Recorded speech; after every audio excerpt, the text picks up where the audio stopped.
And the night following, the Lord stood by him and said, Be of good cheer, Paul, for as thou hast testified of me in Jerusalem, so must thou bear witness also at Rome.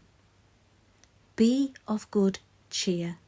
The Lord's encouragement to the Apostle Paul, who was about to endure severe persecution, accusation, attempts on his life, and the slandering of his name.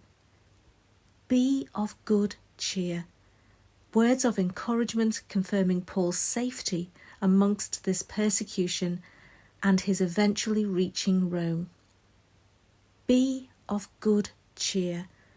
Words from the Lord of great comfort amidst Paul's trials, involving the blessed reality that the Lord stood by him.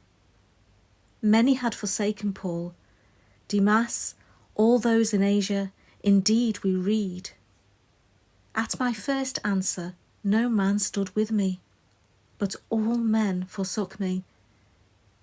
I pray God that it may not be laid to their charge.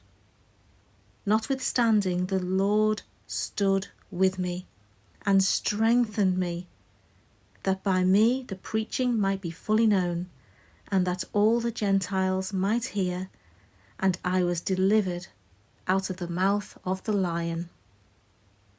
In a time of apostasy, such as today, when you stand firm for the truth, the apostate church will persecute you. But be of good cheer. The Lord stands by you. Let us examine some of the accusations you will face in your uncompromising stand for the truth of the Scriptures, which the Apostle Paul also faced in his defence of the gospel of Christ. We shall do so by focusing upon Paul's trial in Acts chapter 24 and the accusations laid against him by the smooth-talking Tertullus. Firstly, when standing for the truth, expect the compromised churches and ministers to flatter worldly authority and side with them against believers. Tertullus flattered Felix as the foundation stone of building a case against the Apostle Paul, and getting the secular authority on side is a strategy of carnal churches and ministers in their attempts to silence those who they see as a threat to their compromised ways. Expect carnal Christians to work alongside the secular judicial system to silence you if you are a faithful minister of Christ standing upon his word. Expect carnal Christians to side with and flatter non-Christian authorities of any kind in order to build a case against you. Notice that a special orator was employed to assail Paul and inform against him. Carnal Christian groups will employ expert legal persons to take the case against Bible believers.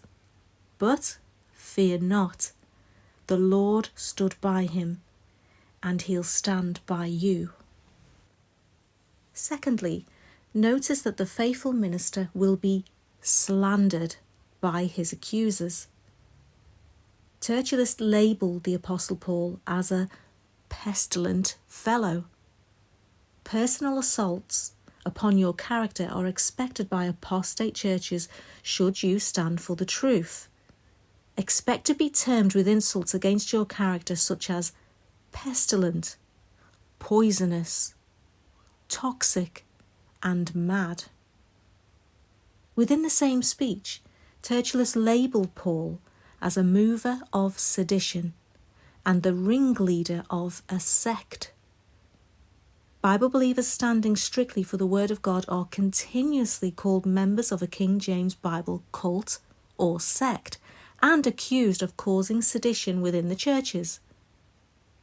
But remember, the Lord stood by Paul, and he stands by his faithful servants throughout their persecution. Thirdly, the apostate church will label faithful believers as profaning the temple as Tertullus stated concerning Paul. Carnal Christians will accuse faithful believers of dividing and negatively affecting the church, whereas in reality division is brought about by introducing false doctrine into churches, not through standing for the truth. You may be warned about for being too strict, a legalist, a Pharisee, a divisive troublemaker.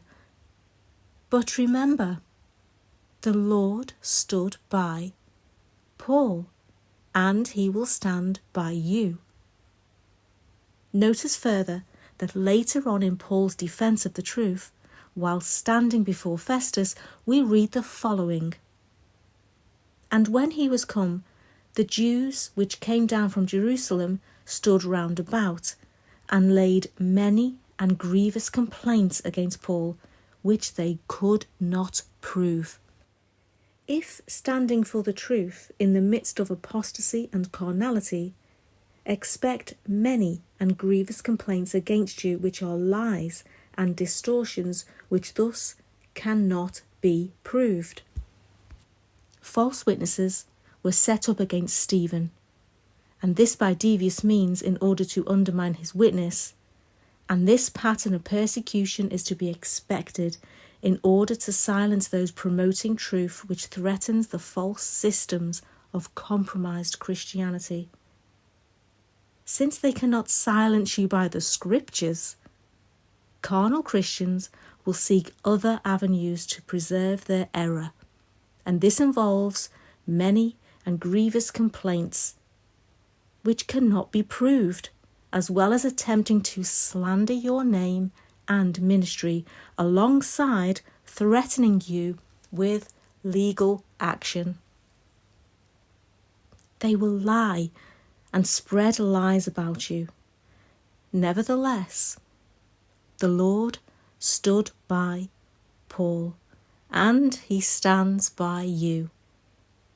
So as the Lord said unto Paul, so says he to you who are persecuted by the apostate churches and their leaders, be of good cheer.